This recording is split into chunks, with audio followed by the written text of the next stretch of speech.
Nancy. Closed session report. The Board of Education met in closed session to consider student discipline matters. In the case of student number 22654, the board voted unanimously to expel the student for a violation of Education Code section 48915.A1. The expulsion is to be effective December 18th, 2025, and the student may apply for reinstatement after June 12th, 2025, consistent with district policy and state law. Moving on to 9.0, public testimony. 9.1, public comment period for items listed on this agenda and non-agenda items within the subject matter jurisdiction of the governing board. Do we have any slips? Sue? No slips? Okay, then we are moving on to 10.0. Oh, I'm sorry, Rent Teachers Association. So sorry, I didn't need to go over that. 9.3, RTA. Yay, Miss Nicholas.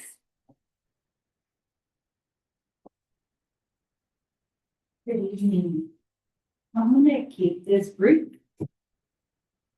This time of year is for recognizing miracles, finding light in the darkness, and celebrating new beginnings. And I hope each of you as individuals are able to experience all of that. As our school board and management team, looking toward next year, RTA hopes that you recognize the education, experience, talent, and value of our teachers, that you find reasonable and equitable solutions to issues and improvement, and that we are able to celebrate change and forward movement together.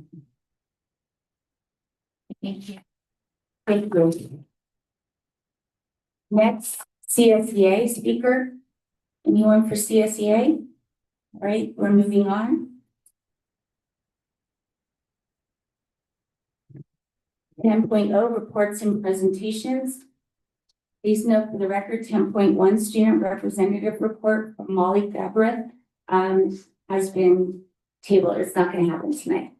She's off on holiday already. Just kidding. 10.2, governing board members. We'll start with Jordan Zarate. Thank you, Cindy.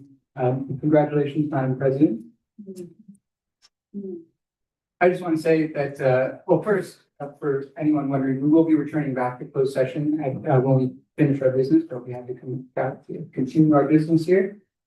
If there's anyone who spoke earlier today and did not have an opportunity to finish their public comments, just know you're able to email the board your complete thoughts and whatever it is that you didn't get a chance to say. So if you were up against the time and wanted to say more, that was not your only opportunity. You can always email us and let us know.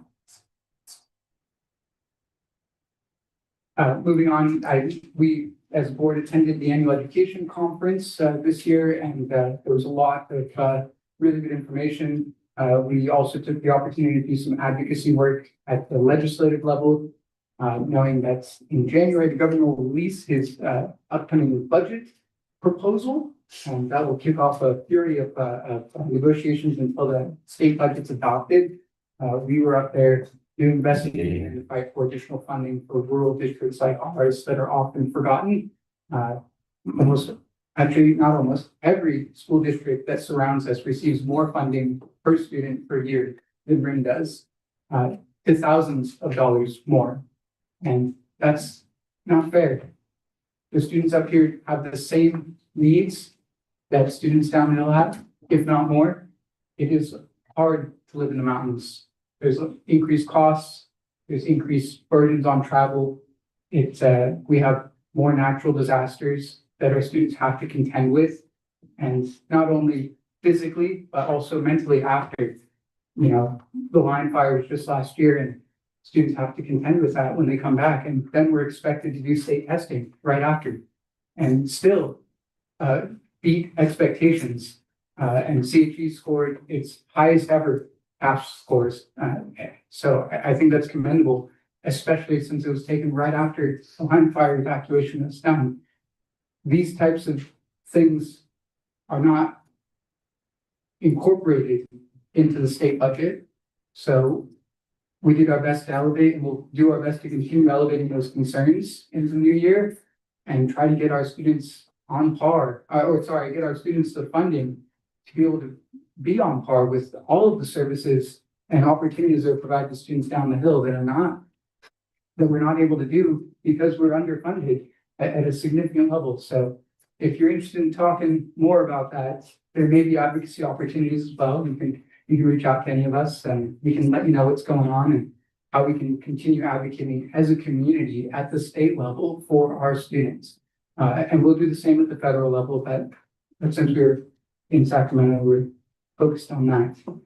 I hope everybody has a wonderful holiday break. Like I said, we'll be returning back to closed session. So thank you very much, and I'll pass it down. Next, Scott Kraft. Okay, I'll go. You know, it's sad. This should be a time when we're all wishing everybody a Merry Christmas and Happy Holidays. And it's sad to see division. I don't like it. I think it breaks my heart. You know, I've been a big part of this community for a long time. And I don't like this at all. We should not be. We have so many wonderful coaches and staff, teachers at our schools, and it's sad when there's division like this, and people are asking people to take sides and do this, and it's really, really difficult on everybody. So it saddens me to see it like this, and I just hope that we can all heal from this and find a way to do that. It's not good. It's not healthy. I don't like it at all. We have to return to closed session. We have to make some decisions, and I wish it was easy for everybody to see what needs to be done, but that's the world we live in, and unfortunately we can't divulge all of our information and everything that we're privy to, and it's a sad day. I'm not doing good with this. I don't like it at all. And I do wish everybody that you can have a happy holiday, a great break. I don't teach anymore, so I only get 2 days off, but it's okay. And I just hope we can find ways to work things out. Thank you. Thank you, Scott. Next, Dr. Mellinger. On a personal note, I hope that everyone has a Christ-filled Christmas, regardless of all the things that are going on around us. I hope that you have a Christ-filled Christmas. And I want to say that I appreciate everyone. And just make this comment too, that we listen to everyone.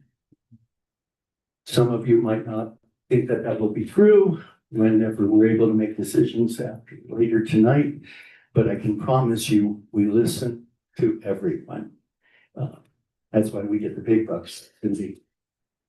Yeah. But with that, we have some celebrating to do tonight that will come up in the agenda later. Kaylee, wow. We're privileged to have you. All of our staff are incredible people, all of them, every single one of you, and every single one of you matters to us. With that said, I'd kind of like to note a few other special people, though. We have an incredible music program. Carrie Stebbing, her fill-in this year, Jerry Lees and Charlotte Ford. The singing and instrumental talent of our students is exceptional, and we need to be celebrating that. May I say this, that we have a strings program. Does everybody know that? We have a strings program at MPH. And if you were at the program the other night, it shivered. Okay, the students will understand what I'm talking about. And I also love the plucking on snow globe. The students and the directors will understand that as well. And if you don't know what I'm talking about, don't miss our next concerts that either our choir or our bands put on, because we have exceptional talent in this district, and I'm proud of it and appreciate that. And I got to back up way back. I just still don't think that we got the chance to celebrate a 9-1 football season. And that was incredible. And I hate the final loss that happened with a coin toss, but what an incredible group of kids and coaches that put together an incredible season. And somewhere along the line, somebody should be standing up and applauding.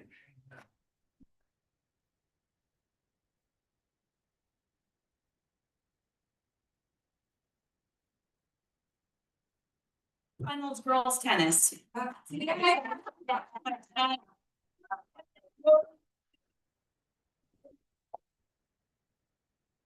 And we could keep going, right, Coach? Because there has been just lots of things that have been happening that are great within this district. Did you know that we had a group of people that came down from Sacramento and actually visited our preschool that's at Valley of Enchantment Elementary School, and we had the opportunity to advocate with some of our assistants to representatives that served in Sacramento, which was an incredible moment. And I just want to say, this school district is a great school district. And I pray God's blessing on all of you. Thank you. Right, I'll go next. Thank you, Ms. Gopin, for saying what I was going to say. I wanted to commend tennis for reaching CIF. And I also want to say I commend you for a successful season, given the fact that Kaylee, one of your tennis players in the beginning was saying that tennis was a work in progress this year. And then we end up with being in CIF. That's commendable for all the girls to work that hard to overcome their weaknesses, to become a very strong team and strong individuals. So things that at the Friday that I got back from the conference, which we'll go into more next month, that Friday I went on campus for one thing, and then, signs to the art show. So I went to Rim High School Art Show, which is a really cool space, and it really does look like a professional art gallery. And I want to give snaps and props to Crystal Cobb, Morgan Staymeyer, and Jason Staymeyer for putting it together on their own. There wasn't any district or site money that was spent on that. That was their own pure effort and their vision that they executed. And when I tell people from down the hill that we have an art gallery at our campus displaying our everything, the ceramics, the photography, all the stuff they do. And this year, mobiles, which I really thought it was really cool, Gilmore Girls. I love Gilmore Girls, I don't care who doesn't, but they had a mobile. And so I took a video of it spinning. But everybody's like, you have an art gallery? And I'm like, yeah, you should see it. You should come and visit it, because this is purely the effort of the art teachers.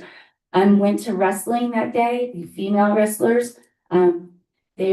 That was their first match. Joey walked me through what was going on and building that program. And then Nick, she said, hey, are you going to be on campus at 1? Because come and see the MPH drama students. And so I went and saw the play, Zombie Apocalypse. They were adorable and so great. And what a great way to build a feeder program from the middle school into the high school to keep building the drama program at the high school. So that was really fun. And then I promised Joey I would go back to the finals because he was proud of the spotlight for the champion, the finals. And so I went and saw some of the finals under that spotlight. I also was invited to come into AP Spanish to see the AP Spanish Club and the amount of kids that are in that Spanish club. There's well over 100, like 120 kids, and they were doing potluck, which, 120 kids in a club. That is amazing, and the Spanish teachers and French teachers should be commended for building such a strong club. Really excited about that. I also want to thank Danae Chibres for stepping up as strike coach to make sure that we had a strike team to continue. Then on Saturday, I spent about 3 hours in the Beresford wrestling tournament, and I got to see Rim High School students do really exceptionally well. I got to see at least one win, and under the spotlight, I got to see the spotlight again. So thank you, Joey, for making sure that I was there and making sure I knew about the spotlight, because it is pretty dramatic. I want to thank Rotary, Mountain Sunrise Rotary, for inviting Tony and I to come speak. Not really sure how we how doing special makeup effects is different or interesting. But we appreciated coming, and we appreciated the fact that Mountain Rose Sunrise Rotary is going to donate Amazon gift cards to the Mountain High School credit celebration program as an incentive for kids to earn their credits towards graduation. So what a great thing you're doing for our kids, especially Mountain High School, which sometimes feels forgotten, and we really appreciate Rotary stepping up. So in terms of the conference, the first 2 days, I'm not going to talk about the conference per se, but the first 2 days I was at Delegate Assembly representing San Bernardino County, but I do give and tell the stories of Rome High School. I want to thank staff for giving me the information I needed on my homework, which was I'm on policy pillar that is improving conditions of students. And the question this year and the focus had to do with engagement, community engagement, what local programs we have to strengthen the achievement of our students. And so I want to thank all of staff who helped me with the cool part is I knew most of it, so I could answer it on my own, but I want to give courtesy to make sure I didn't miss anything. So I had a lot to say at Delegate Assembly, I always do. So I'll give more report later in my ledge report, but I did want to give a shout out to staff for all their hard work for me to make me so I don't look stupid. Thanks. I do want to wish everybody happy holiday. Be with family. I'm so excited. My son is coming home and all of my kids are going to come up on the mountain. They love coming back to the mountain to decompress. They have friends up here still. And I wish all of you happiness with your own family and your loved ones and your friends. So happy holidays and thank you so much for everything y'all do. And I'm going to turn it over to Dr. Saviano. Thank you, Madam President. Just want to start with focus on my discussion today on our commitment to providing more opportunities for students to have voice. We recently, it's interesting, students can tell us a lot about what their needs are. And what we had was we had an LCAP focus group meetings, both with MPH students as well as high school students from high school. And I want to thank Ms. Whiteside for coordinating that, Ms. Phillips, Mr. Keeney, and Mr. Gomes, and also our student board rep, Molly Galbraith, who also met with the students. They had a lot to say, but let me start by saying how talented and remarkable our students are. Just terrific conversations with our students. What was interesting that both RIM High School and MPH had similar ideas in terms of how we could meet their needs. It was really was like a replica going into two different meetings. I know different age groups. But here's what the students said. They really liked the wellness center at the high school.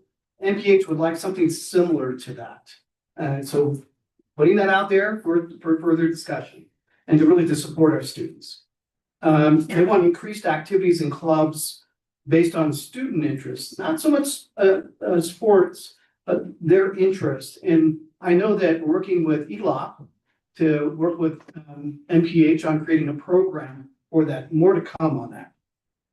They wanted increased opportunities for STEM, really feeling that they really want those hands-on types of learning experience that STEM can bring them.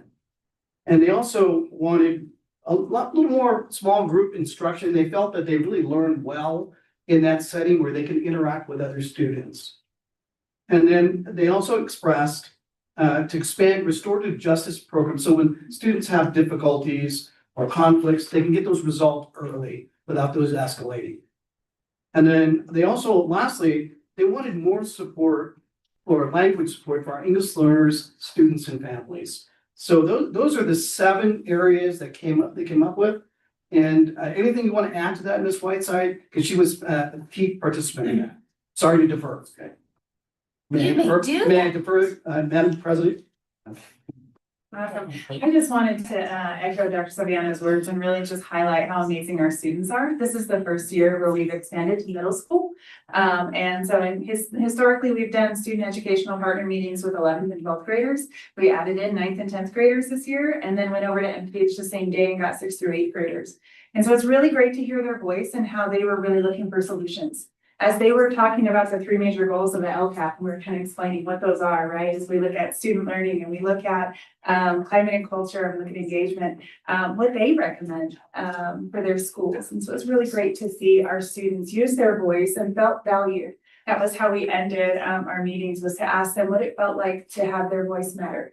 And we had some 6th graders who spoke up and said, it feels really good that I'm important. And so I think that that speaks volumes. So we'll continue those and continue to look at the activities that we can provide.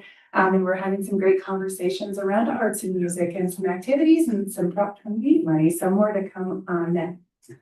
And thank you, Ms. Whiteside. And the next steps will be to kind of survey all of our students to get more feedback, broader scope of feedback, and to really work on those 7 areas identified to support our student needs.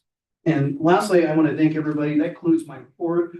I want to wish you all a happy holiday and spend time with your families. Thank you. President Gardner, I'll just make a point of information. We never know what's going on in everybody's life, and I know there's some that I'm not going to mention, but both one of our board members, Jordana, has lost her sister-in-law and gone through that just recently. And our assistant superintendent, Shannon Hansen, has lost his mother-in-law. And if we were in the county board of supervisors, we would take a recess and have an official action just to memorialize those people. But I wanted to do that as just my own comments. And Shannon, heart goes out to you as well as to Dana, and I wanted to mention that. Thank you. Thank you, Bill. Moving on to 10.4, Educational Services, presentation of the California Expanding Learning Innovative Leadership Award to Kaylee Bunyan.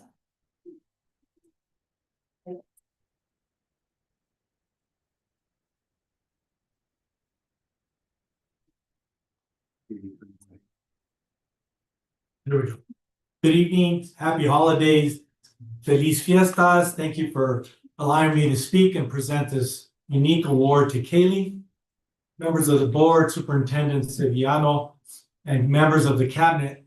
It's really nice to be here, especially during this time. I thought I'd wear the appropriate color, right? A little flashy for this time of year. But my name is John Duran. Tonight I'm representing the state of California with expanded learning, but I work for San Bernardino County Superintendent of Schools, which you know, Ted, and I am the program manager for ELOP, as you mentioned, really expanded learning. So there's 3 funding sources: ACES, 21st Century, and the Expanded Learning Opportunities Program. But it's not about me. Today we celebrate someone, and it's obvious that everyone knows her. It's like, I'm preaching to the choir what I'm going to say, right? It's like, I may as well just give her the award.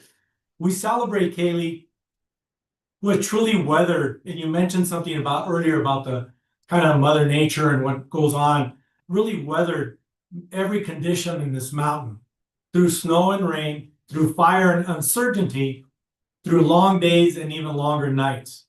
Kaylee has remained steadfast in her commitment to students, families, and communities. When challenges arose, she did not slow down, she leaned in. When the path was unclear, she helped illuminate the way forward. Because of her dedication, the Expanded Learning Program is not just a program, it is a promise fulfilled. A promise that students will have safe spaces, enriching experiences, and opportunities to grow beyond the classroom. A promise that families can rely on consistent support, and a promise that community shines a little brighter because of her work. Kaylee, your resilience, passion, and unwavering belief in what expanded learning can do has left a lasting impact. Tonight, this award, which is called the California Expanded Learning Innovative Leadership Award, in 2 years, mind you, this was awarded to her by our director at the state of California for expanded learning And of course, our state superintendent, our state, California State Superintendent, I thought I was saying it wrong. A public instructor, I usually call him Tony, so I'm not used to going through the whole formality. Tony Thurman, it's signed by both of them. And it was presented, but tonight I wanted to come and present it to her personally, because I think she is a beacon in your community. You guys know her, it was already mentioned. And I'm very proud of her for the little time that she's had to build a program from scratch and continue moving it. So tonight, please help me congratulate Kaylee Bunyan.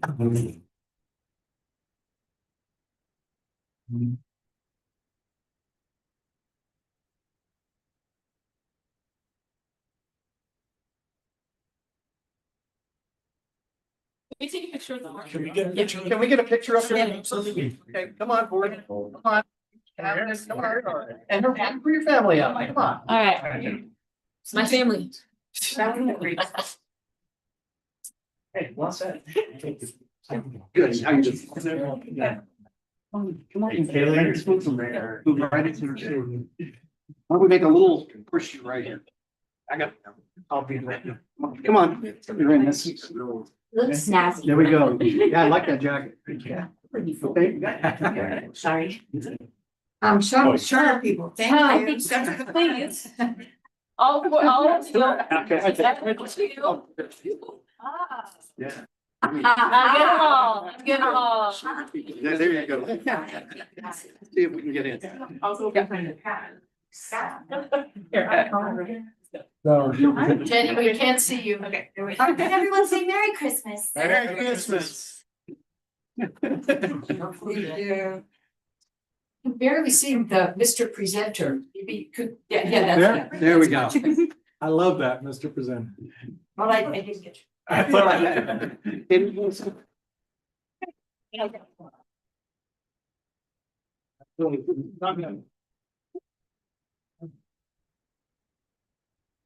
Good Adam, but. Oh, yes, please do.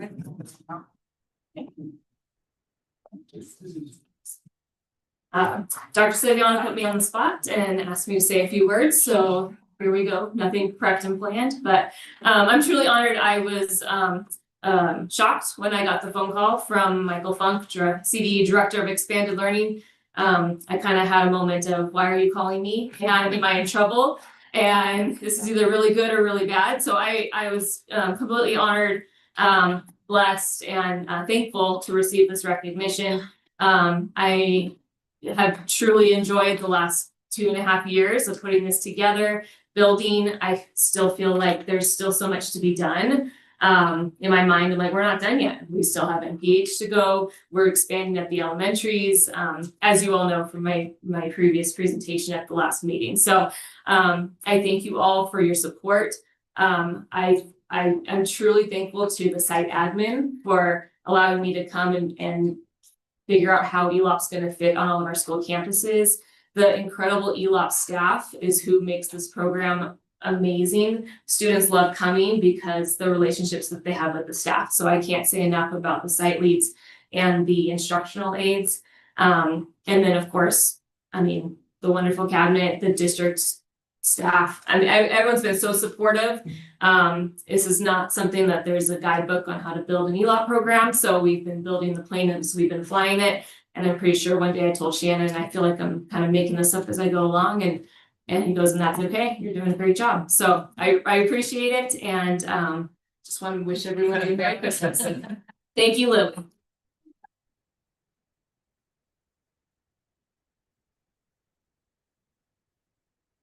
Thank you, Kaylee, and congratulations again. 10.5 Business Services update on the budget and enrollment report and the 2025-2026 first interim financial report. Jenny Haviland, who doesn't like her picture taken and hid behind me.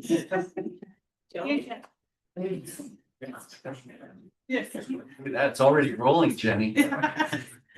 And one thing I'd like to add about ELOP is that down at the county level, on the business side of the house, there are some districts that still haven't been able to implement it. And in the beginnings, there were districts that were saying, we don't know how to, there wasn't a roadmap, there wasn't instructions. And the CBOs in the group were really like, you know, they gave the money, but there was no guidance really. And just to see where we came over the last 2 years of being scared we wouldn't even be able to tap into these funds, and then what it is now. So we're ahead of the game compared to some of the small districts that didn't have an ACES or a 21st century to build upon. It was harder for districts that had nothing. So it's really been exciting on my end too. That's actually kind of interesting because usually the state gives you the guidance and no money. So Unfunded mandate is what we like to call that. So I think it's been a long time since I've given a report with so many people in the room. I feel new. Especially people I went to high school with. Okay, so it's that time of year again. In December, we're reporting on the first interim financial report. And it's an opportunity for us we have since closed the books. We have revised our current budget with staffing as best as we can because we're still hiring people and we still have vacancies. And we have enrollment information, we've certified CalPads. And so we actually start getting some good data that comes in beyond just the projections that we were working on in June when we proposed the budget. So as you know, I'm going to go through this fairly quickly, especially the board just coming off of CSBA. There's been a lot of budget. You are up to date as much as I am on many of these topics. But this is I'm going to go real quickly. Turn it on, that would help. Just tell me when to click ahead. Okay. Okay, I don't know if that would be or you. So the purpose of the report, I won't read all of those as we talk about enrollments, attendance, actual activity. We have various assumptions that we use for our projections and ed code that supports the reason why we have to do this. So technically in ed code, the board has to take action by December 15th. But with our county because of the organizational timelines for electing the new positions on the board, they know that our dates always don't line up. It's actually, this report was due to the county on December 7th. So they've long had it, it's been submitted, it's been turned in, and this is just a formality at this point to get it board approved. Okay, we're self-certifying with a positive certification. For people that don't know, that means that we are able to meet our financial obligations in the current and 2 subsequent fiscal years. We do look at a 5-year budget because we are a small rural, previously declining district. So we expand that 3 years to 5 years. And it doesn't necessarily mean that we're not deficit spending, but we have a positive ending fund balance. Okay, that's the board goal, that's why we're doing what we're doing today. Okay, and you can see here the very bottom line, 25-26, that is our current month for enrollment. And you can see in really tiny writing, we're at 2,918 students. That does not include the 2 preschool programs at LAE Special Ed Preschool and the VOE Head Start Preschool. We don't get it's funded differently. We don't get it's not part of our ADA, and it's not part of the ADA ratio and the CalPads reports that I base my LCFF revenue on. But you can kind of see where we've been since 1920. So going into the COVID year, where our enrollment has fluctuated. And really, we've been pretty steady. We used to, but we've been going around to staff meetings and talking budget. And going back to 1997-98 school year, we only had one other year until recently that we haven't been in decline in all those years. Wow. So, and that one year was similar to this year. It was just slightly above, but relatively flat. So we're not necessarily we have like a 3-year trend now. We like to have a little more data than that, but we'll watch it. But because of this, I was able to make some positive adjustments to the budget, which are included in this report. And we were able to make some positive adjustments on the revenue side of the budget.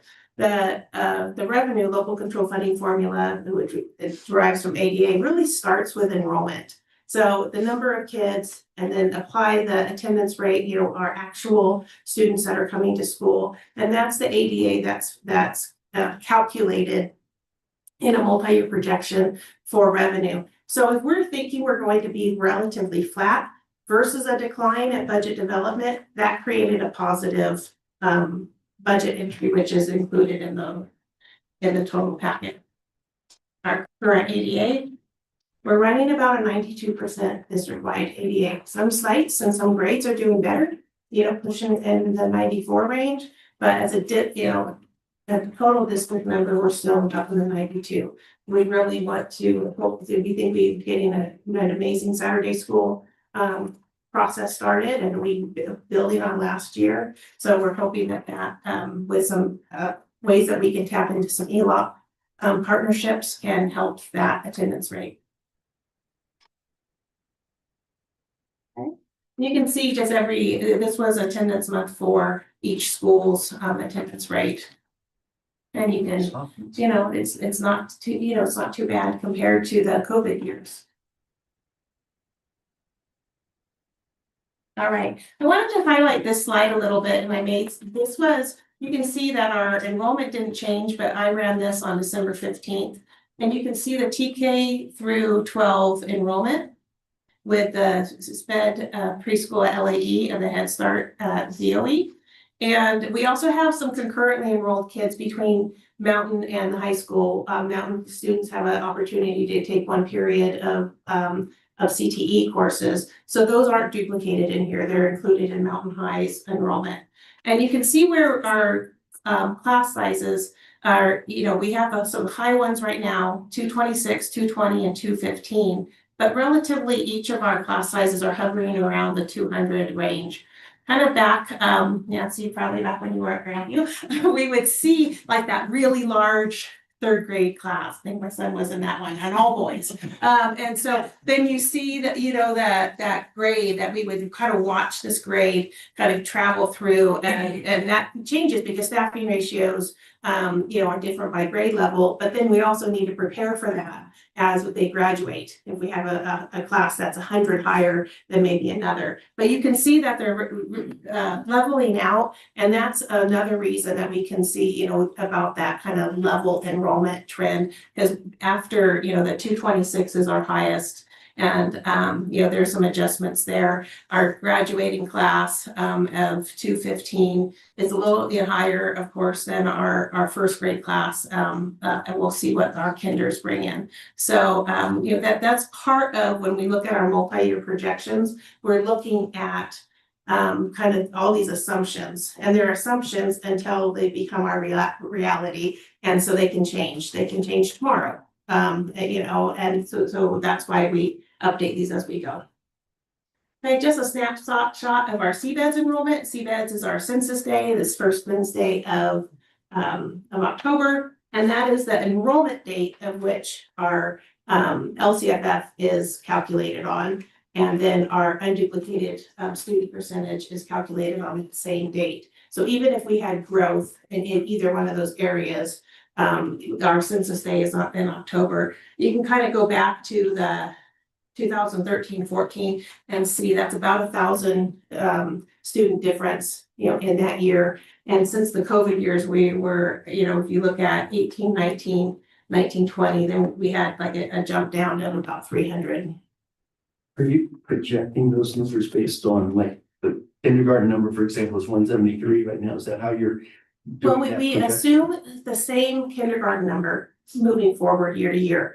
That is where we will, you can, if you remember during COVID, there was articles about where's the lost kindergartners, where, you know, certain parents will elect not to send their students into kindergarten. So we do find growth from kindergarten to first grade, And whether they went to a private kindergarten or they were held out of kindergarten purposely. But we do look at that. And a lot of that conversations can happen at the school sites in the spring. Mr. Hanson and I will meet with principals and we'll start looking at how many TK packets do you have? How many K packets then you have? And sometimes we're like, wow, we have double. Or sometimes we're like, oh, we've only gotten a few in. So we can have opportunities like that to see, if just these kind of just numbers really start panning out. And that's a lot of conversations with a lot of people in the room.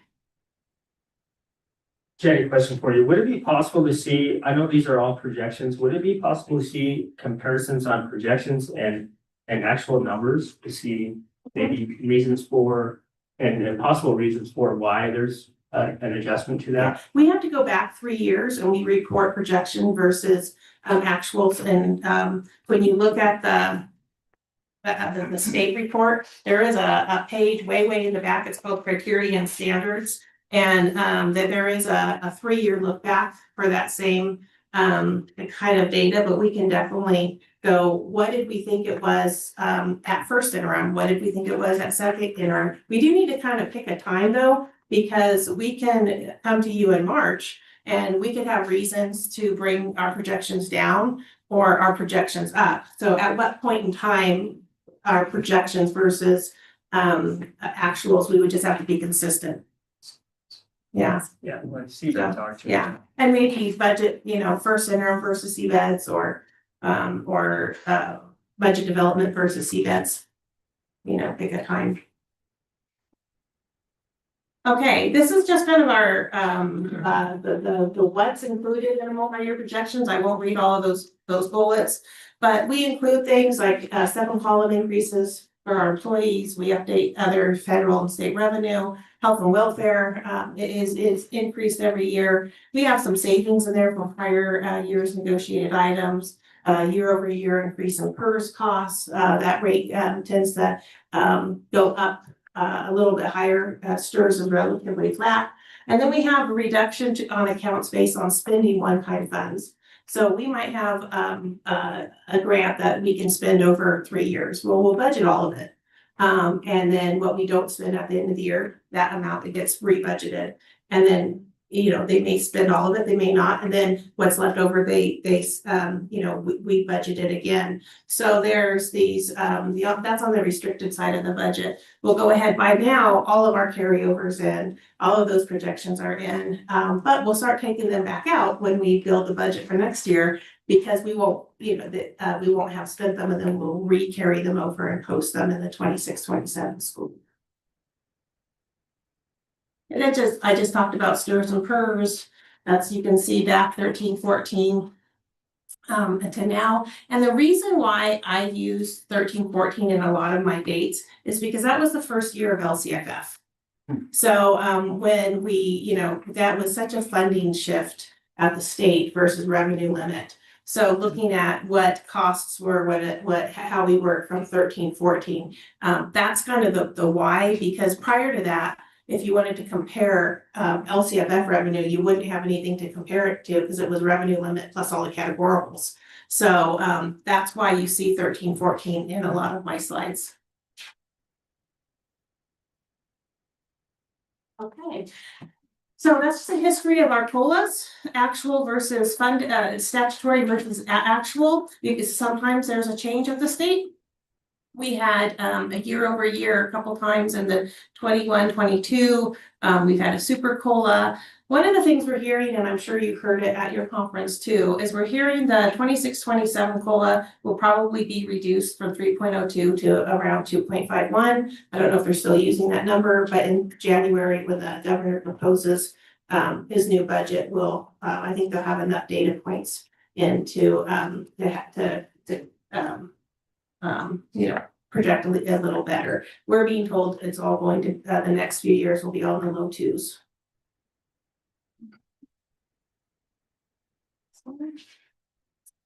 All right.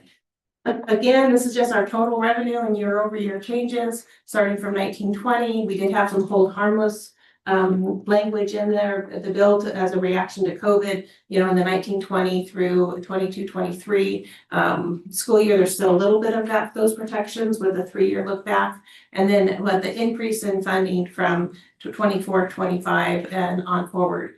25-26, it's our projection now, but that'll be certified once all attendance is certified in April. And then again at the end of the year with annual attendance. And so that number probably won't change too much, but it will change a little bit.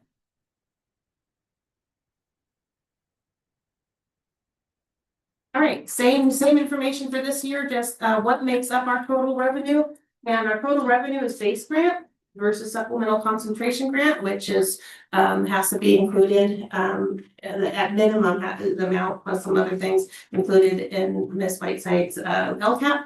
Then we have our add-ons for transportation and the new TK add-on to help fund the addition of aides. So that's what's made up of our LCFF revenue. Okay. Right, starting with the current year, this is just in summary form.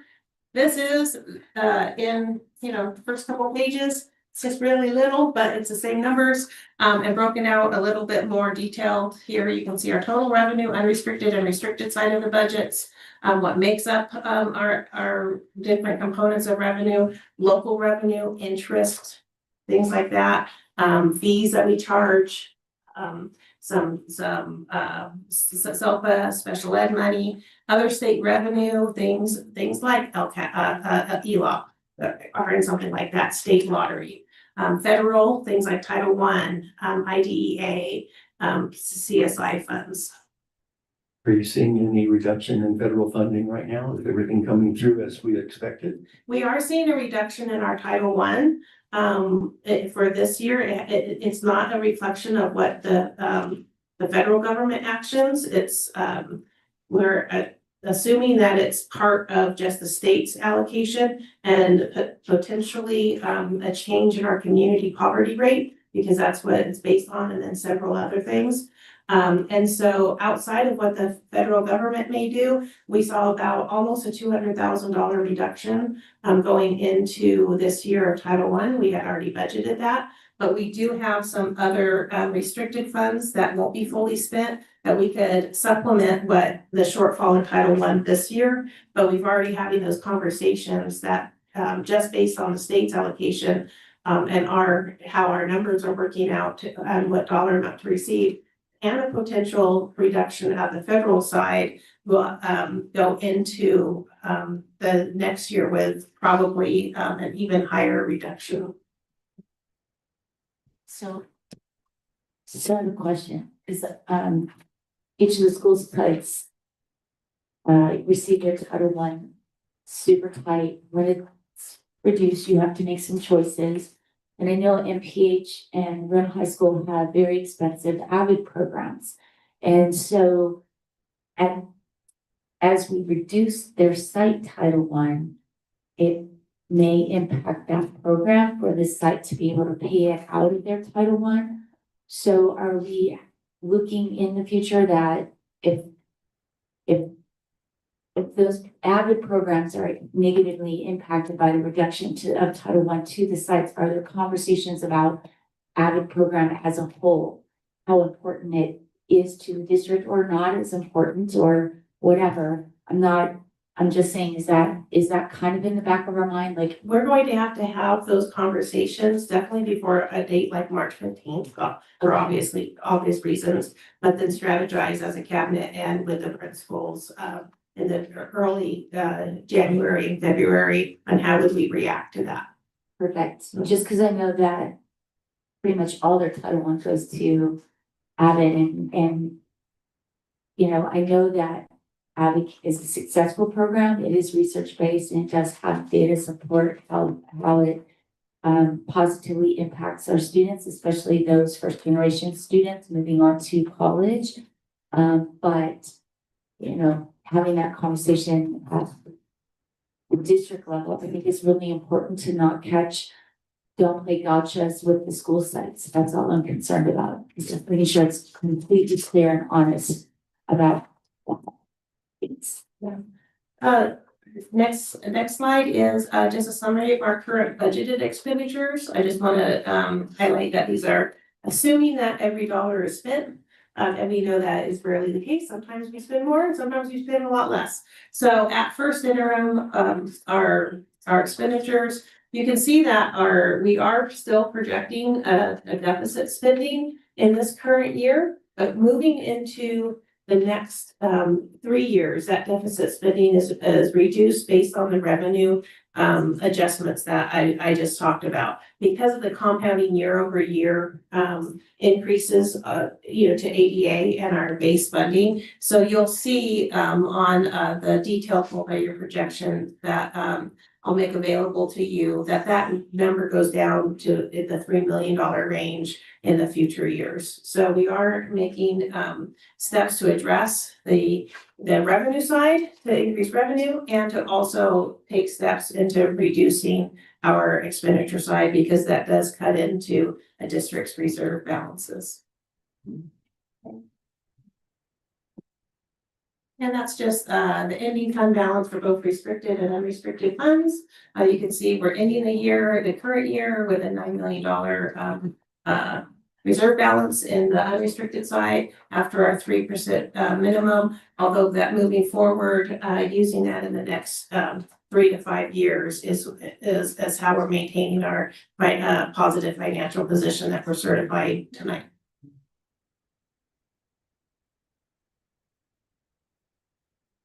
Okay, this is just a picture word is worth 1,000 words. You can see, I won't go into every percentage, but the different components of the budget and what percentage of the total budget they entail.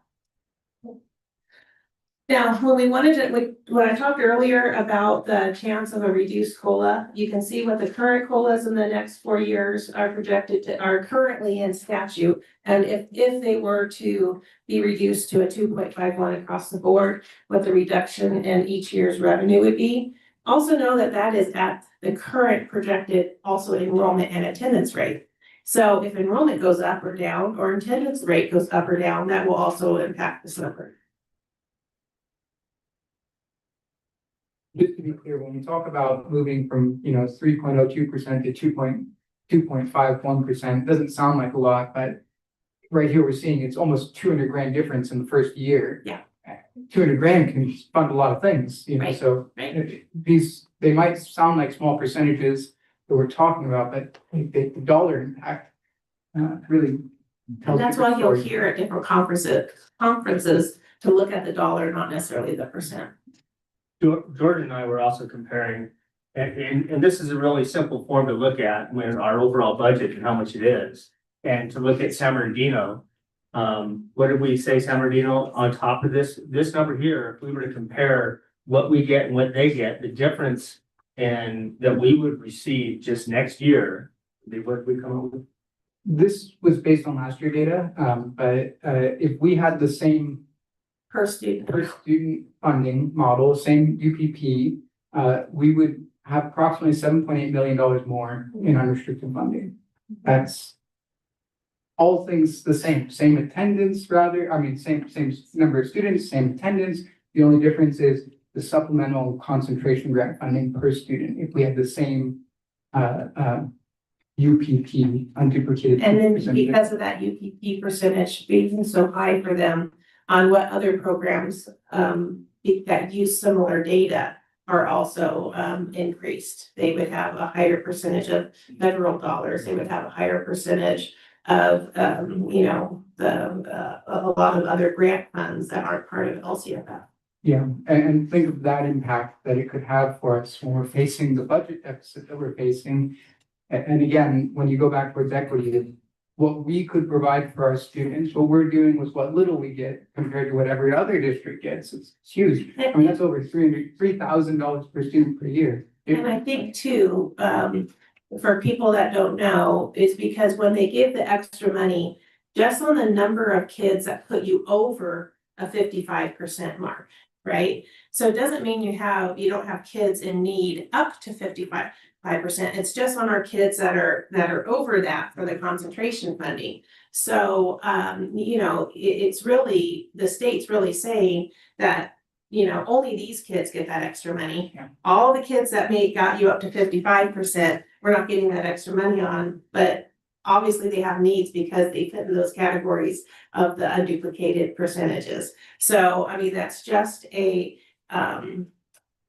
hear it probably from different advocacy groups. I know, the capital advisors, last year, a lot was talking about that.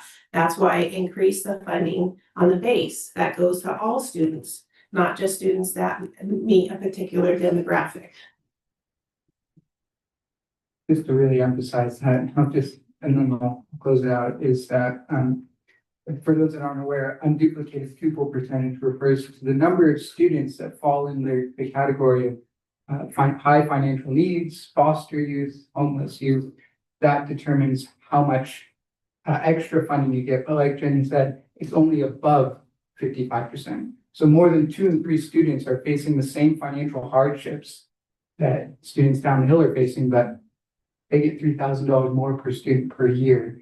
And I know it's weird to talk about tying dollars to students, but if you just look at the impact overall and what it could mean from a program level, what we could do, that's the inequity that we're talking about, and how we could further balance things in the It's the services we can provide. It's not necessarily making the revenue off of a student. No. It's having that revenue so we can provide the services and the programs to meet the needs that are, the same as other, there's need everywhere across this mountain.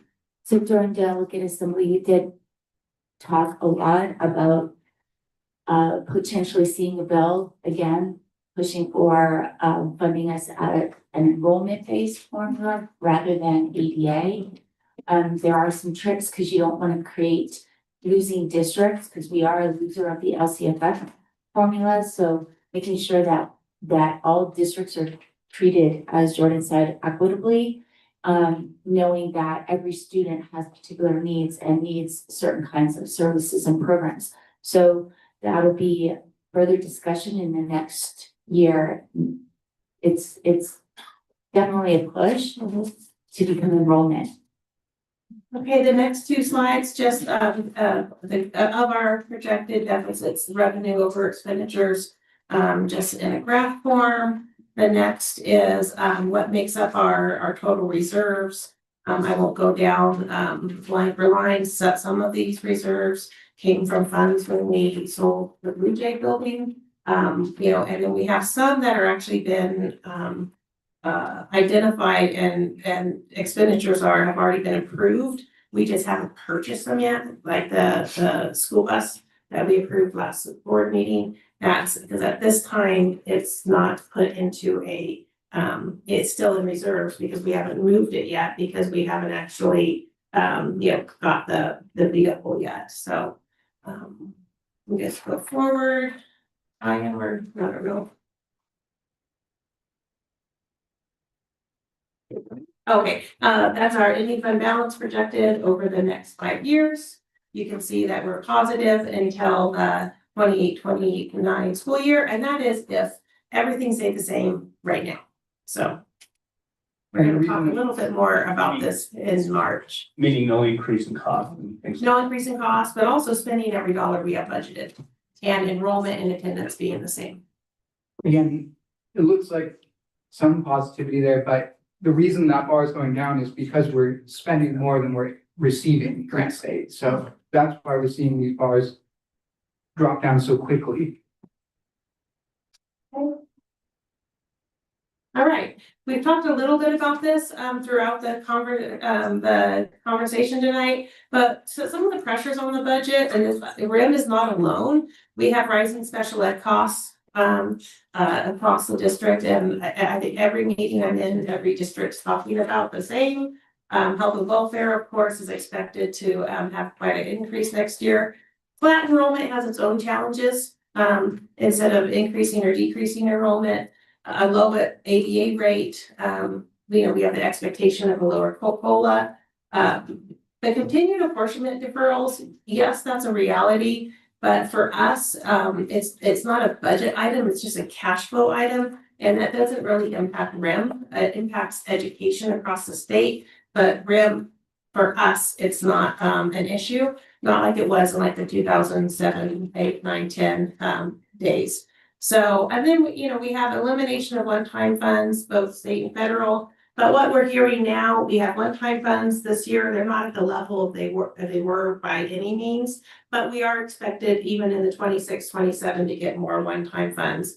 So that's what the state has tended to do is just hold the money back and give it in one-time nature. It starts to feel like ongoing, although we have to treat it like one time. So we do expect one-time funds again in 26, 27, pretty confidently. All right, oops.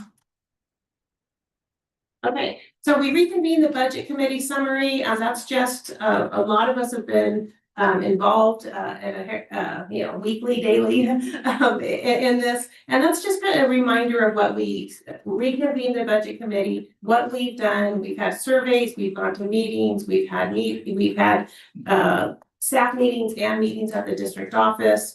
We've looked at suggestions included everything from revenue enhancement, staffing, and budget reductions. And there was a lot of suggestions in there for efficiency improvement. A lot of suggestions on energy management and cost savings management as far as utilities go. So that was actually nice to see. We had a third-party review of maintenance, grounds, transportation, and custodial operations. They gave us some suggestions, and we're going to be working on implementing those and working through some ways to be more efficient in especially the custodial area, where we are looking at standard operating procedures, cleanings, quality control checks, and whatnot. So that's a summary of the budget committee surveys. And then we're already going to start looking at the 26, 27. March will be here with the second interim. We will, provide the proposed budget in May and June. And we really need to just continue monitoring the revenue expenditures, look at staff attrition and what changes we can make there, making opportunities to address some issues through that, and really look at what new monies are coming in or changes to monies and see if any current costs can be shifted to a restricted program. Because then that's actually a savings if we have restricted money that can pay for a current expense, that's on the unrestricted side, then that actually creates a positive on that deficit spending on the unrestricted side of the budget. Okay, this is kind of just what I said over again, that we're monitoring enrollment in ABA. We're going to the January governor's budget, and then we'll update the fiscal solvency plan both in March and in June, and work with the board and stakeholders on that. And then that's it. I had to go through it faster, but I don't think I did. So. Any questions? If not, thank you, Jenny. Appreciate all the work you and your staff put into this. And think of that last one. With that, 11.0 discussion information item, the Board of Trustees, 11.1 legislative and advocacy report, fiscal impact none. I'm gonna go first and then turn it over to Jordan because he had an interesting meeting while we were in Sacramento. So in the delegate assembly, the biggest takeaway besides the traditional bills and pieces of legislation that we go over is CSBA is going to focus on how we do things as a state differently. We are looking at the same almost stagnant or minimal test score improvements, especially in narrowing the achievement gap, and why. We have been, and at the state level, CSBA is concerned that they look at the lack of narrowing that achievement gap for all student groups as well. We're looking into it, or we're working on it, or it's coming along because we raised that student group by 1%. And CSBA is saying this isn't good enough to have these same conversations, these same non-committal conversations year after year after year. we're doing the same thing. It's time to do things differently. We need to support the efforts of the local agencies, our school districts, to close these achievement gaps. And what they're talking about is putting together a comprehensive state level operations and support plan that kind of replaces the fragmented ways that districts can be funded. All of right now we're getting into categoricals over all these years. That wasn't the original intention of LCFF. We were supposed to be given this pot of money and to be able to execute our plan because we knew our students, we knew our student needs, and that we are moving further and further away from that. They also want to hold state agencies accountable. They want them to be more transparent, and they want to make sure that these state programs are regularly evaluated for to take responsibility for their own effectiveness, because everybody's doing the same thing year after year after year, and we're getting minimal results back. And that is not a school board's fault, and then we need to start shifting from a compliance piece to almost like a customer service approach to our students and to our school districts to allow us to have the flexibility to be able to do our job in servicing the students well, and be able to address those and have the flexibility to really address the achievement gaps and overcoming those barriers of learning. And so CSB is really, really wanting to change the conversation at the state level. And especially, as Jenny said, unfunded mandates are killing us. We're asked to do all these reports for each piece of legislation. So even the reports, we don't get money to cover the cost of our staff doing extra reports. So there's a lot of layers to this problem of making sure that we are doing the best job we can at the local level, but the state isn't helping us enough to do our job. So CSBA really wants to take a deep dive into creating change at the state level so that we get different results in narrowing the achievement gap for all students. So that was a big thing, big takeaway. In Sandabs at we work with capital advisors as our lobbyist. And at the last meeting, former state superintendent Jack O'Connell was in attendance because he's with capital advisors. And it was interesting in regards to the budget. Yes, there's going to be the revenue is coming in even higher than anticipated. But instead of putting money to the base, which helps every single student and all school districts equitably, they're going to give one-time monies. That's what they're going to do because they don't want to increase that base and be held accountable and continue to grow the base, like what was promised when LCFF was set up. So Ginny's right. Look for more one-time monies instead of increasing the base that helps all students. We talked about public records requests. Our school districts are being inundated with public records requests, not because of concerned citizens, or community members that would like more information, but they're companies. They want marketing information, and they get us to do their job through these public records requests. And there are districts out there that are getting more than 40 per year of public records requests. And you think, what's the big deal? Well, some of them are taking hours and hours and hours of staff time. So when you do this, you are taking away our staff people from doing their jobs and doing the important work of moving our district forward to do these for marketing companies. So we're looking at potentially working with a legislator on how do we re-see public records requests, because we don't want to impose upon the rights of the community and parents and students to get more information from the district, but we also don't want to waste our district's time on giving companies marketing information that, it just is absurd.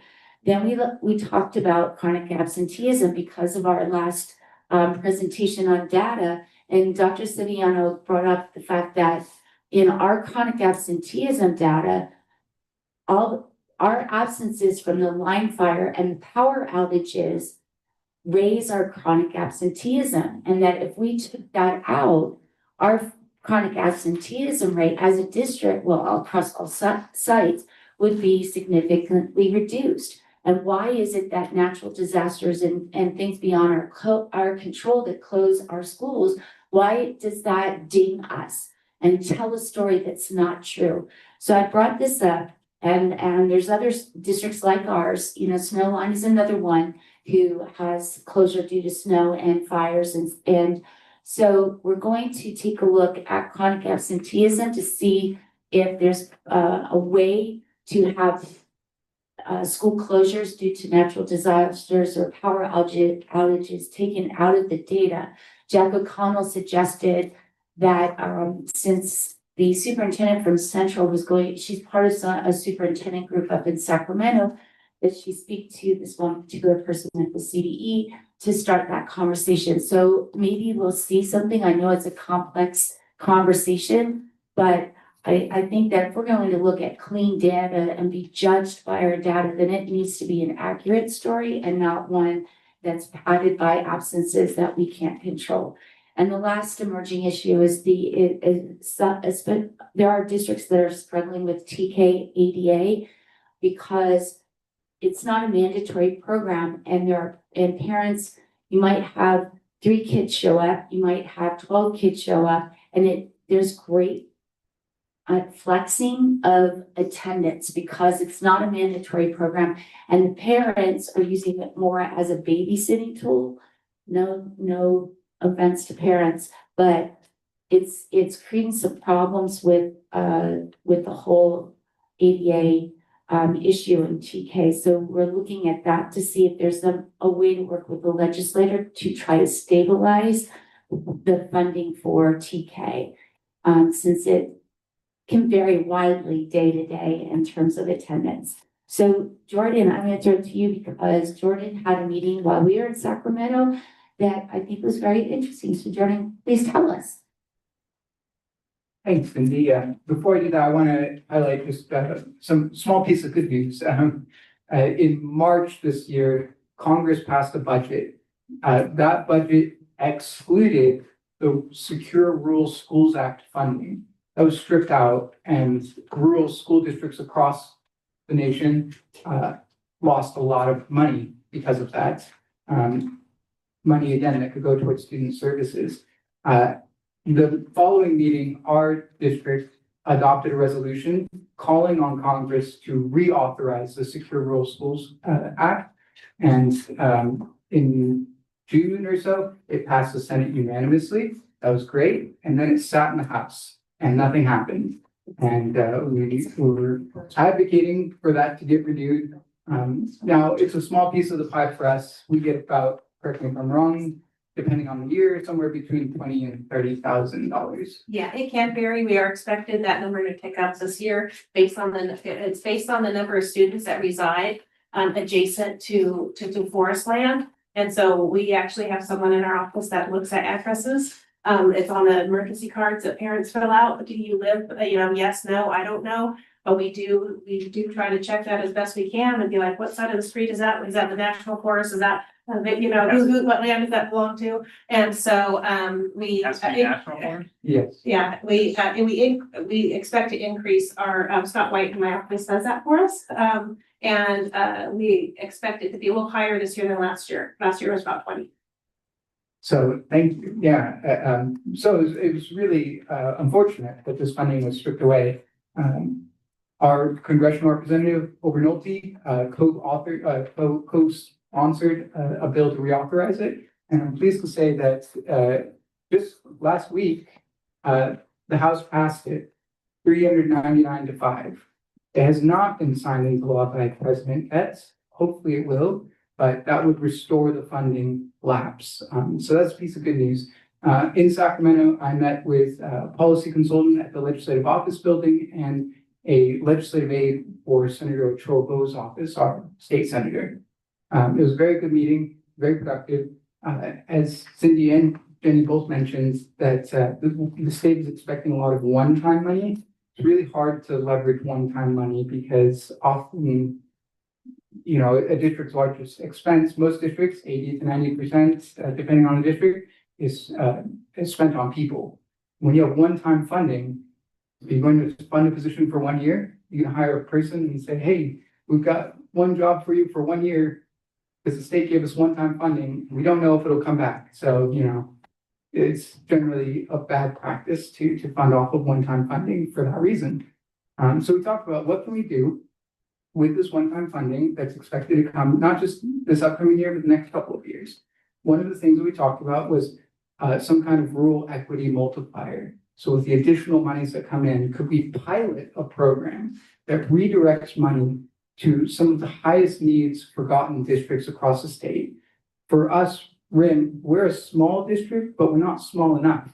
You get extra funding if you're below 2,500 students in attendance annually. We're above that, so we don't get that money. All of the surrounding districts, you get the supplemental and concentration grant funding based on your unduplicated count that we talked about. We have the lowest one, despite having more than 2 and 3 students facing those needs. So we get less funding there. If you go to the community schools program, for example, a lot of the state grant programs, they base it off of your unduplicated percentage. So when you get in line for grants and you apply for all these grants, they'll prioritize it based on, well, who has the highest UPP? And again, we're at the bottom of that, or in the middle. Again, despite having over 60% of our families financially struggling, that's not enough for these things. So we lose out in all of these aspects. So what if and then you compound that with the added costs of living in the mountains. We are a first responder district. When Snowmageddon happened, it was RIM staff that came together and opened up our school sites. We worked with our firefighters to get people out of their homes and here to this emergency center and to other school sites that we opened up to get people to safety. It wasn't Red Cross. Red Cross wasn't there. We were. And that's not accounted for in the funding aspect. These extra costs we take on, it was our bus drivers that got students from down the hill, took them out of the camps and drove them down safely to get back to their families. And we do it because it's right, because that's who we are.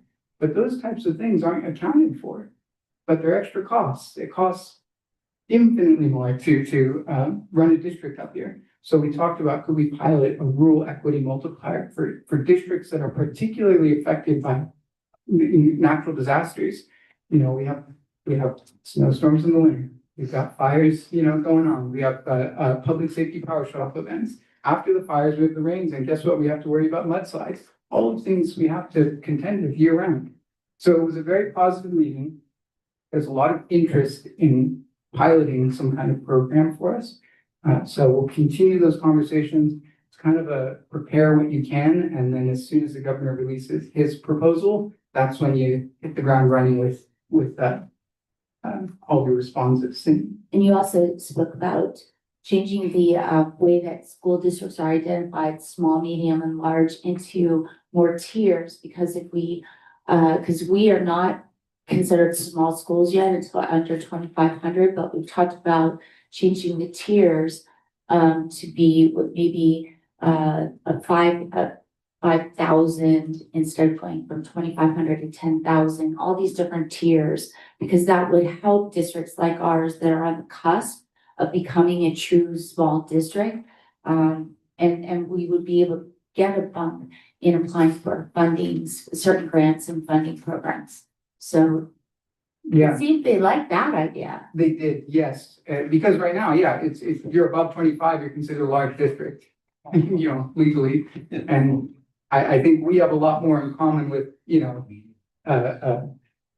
Snowline or Bear Valley at like 2,300 students or something like that than we do with, San Bernardino has like 40,000 students. But we're in the same bucket with all the big city districts. So the last thing is, as we move on from the legislative report, SAMDUBS is revising their state legislative platform and the federal legislative platform. If you guys could look these over and give me your feedback by, say, February 3rd. I have to give our feedback to Sandabs by January 7th. That would be awesome. So please read them over and that would be great. Anything else for legislative report? If not, we're moving on to 12.0, discussion action items. I love my glasses. Look at what it did to them. They're all broken. 1.0, 12.1, Superintendent, 2026 San Bernardino County School Boards Association, SBCSBA, election fiscal impact none. So that this you received in on your agenda, the proposed ballot as put together by interest forms. There really was only one person per position collected. So what we need to do is approve this, and then Sue would go ahead online and do our answers because it's an online answer thing. Could you please explain who Cindy Gardner is? Cindy Gardner needs to just slink away. That's what she needs to do. Just kidding. So you want us not to vote for her? Well, you decide, but CSBA, the executive committee, President Cindy Gardner from Rim of the World, Secretary Maria Gomez from Hesperia Unified, the area directors, Director A, Clayton Moore from Victor Elementary, Director B, Dr. Don English from Chafee, and Director C, Roxanne Ramirez from Cucamonga. The Sandabs representatives, the Desert Mountain, Christina Behringer from Snowline, East Valley would be Andrea De Leon, who is from the San Bernardino County Board of Education, which I think is really great to have somebody from the county board in Sandabs. The West End representative would be Sherman Garnett, and those are the people that turned in interest forms, and there's nobody running against them. So, Sherman. So I would need a motion to approve the candidate. I would like a motion that we approve the candidates as listed, even Cindy Gardner. You have? A second. Scott says the first, is there a second? Otherwise it I does. thought you just seconded it. No, hey, no, I'm not gonna. I misunderstood. Yeah, I'll second it, yeah. Thanks, Jordan. Any discussion? All in favor? Any opposed? Motion carries unanimously. Sue, can you go ahead and complete that last step? Thank you very much. So moving on to 12.2, business services approval of resolution number 25/26-08, resolution for maintaining a positive financial position, fiscal impact none. I need a motion. So moved. Bill's the first, Second. Scott's the second. Discussion? If none, calling for the vote, all in I have favor? a question. Go, Jordan, you have to jump fast, dude. Sorry, I was writing. I'm wondering if Dr. Saviano, maybe Penny might be able to address the plan or mitigation factors as a result of this resolution. I'm going to defer to Ms. Haberlin. She assembled this. Right.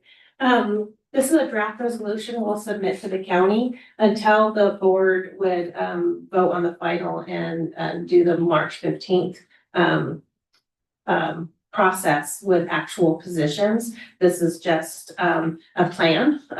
And so, but the three items that are on there are, two of them are pretty much in the natural anyway. We have some staffing overages due to reasons such as absences, but not covered necessarily by a sub, covered by a contracted position. And then some overages just based on staffing ratio. And then for addressing long-term independent study, we have budgeted funds to pay on an hourly basis versus a contracted basis. So we'll also be working on what impact that is come March with March 15th notices. And the admin, FTA, FTE, due to current overage, what area is that in? That is due to someone who's out on a medical leave. Got it, But there's, got it. but because of sick time and stuff like that, Got we're it. paying too. All right, thank you. Thank you. I appreciate Any other questions? If none, calling for the vote, all in favor? it. Any opposed? Motion carries unanimously. 12.3, business services, approval of service order with Spectrum business for voice over IP equipment and services, fiscal impact $84,228. The budget source is unrestricted general fund and restricted general fund. I need a motion. So moved. Bill's the first, Second. Scott's the second. Discussion.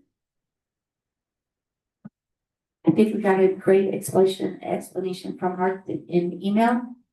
All right, are we ready to vote? It's a savings. Significant savings. Definite savings, and Mark's done some good job, work on it, thanks. Yes, thank you, Mark, for everything. And thank you for the email of explanation so we could come easily to this. Okay, calling for the vote. All in favor? Aye. Any opposed? Motion carries unanimously. 12.4 business services, approval to accept bid number 25/26-01. Radio system replacement and infrastructure district-wide from Bear Communication Inc. Fiscal impact $251,142.46. The budget source is California Schools Joint Power Authority safety credits. I need a motion. So moved. Jordan's the first, second. Second. Scott's the second. Discussion. If none, calling for the vote. All in favor? Aye. Any opposed? Motion carries unanimously. 13.0 consent calendar. If anybody would like to pull anything? Okay, we're gonna move on then. So that we're gonna go ahead and vote on 13.1, 13.2, 13.3, 13.4, 13.5, 13.6, 13.7, 13.8, 13.9, 13.10, 13.11, 13.12, 13.13, 13.14, 13.15, 13.16, 13.17, 13.18, 13.19, 13.20. I need a motion. So moved. Bill's the first, Second. Scott's the second. Discussion. I just think it's exciting number of sports events that are supported on that and traveling trips and things. And so sometimes it doesn't look like we support athletics, and yet we do, and the value of it. And there's other items too, I can't. Yeah. I want to just comment on that because I agree with you, Bill, but the problem is that many times all these sports teams have to raise their own fund for this. And that's tough because when a league only provides 4 matches for a wrestling team, and most wrestling teams have 40 matches. They have to go to tournaments like that to get competition for it. Hold on, point of order. I just want to say that if we want to have discussion like this on a particular item, we really should pull the item for this kind of discussion because that's more than just a thank you for your donation.